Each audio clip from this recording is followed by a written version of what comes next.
Robert, ang bait pala ng amo mo, ano? Dito pa kami pinatuloy. Opo, mababait po talaga sila. Kailan nga uli manganganak si Berta? Sa susunod na buwan po. Malapit na pala!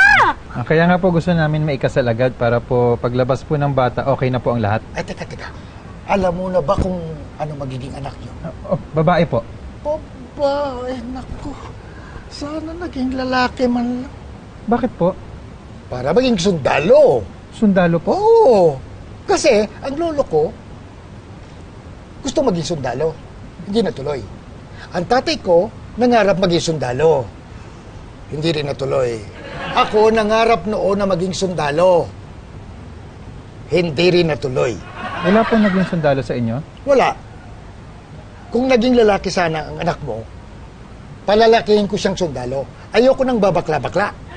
Walang bakla sa lahi namin. Ganun po ba? Sa inyo meron? Ba? Wala po. Yun.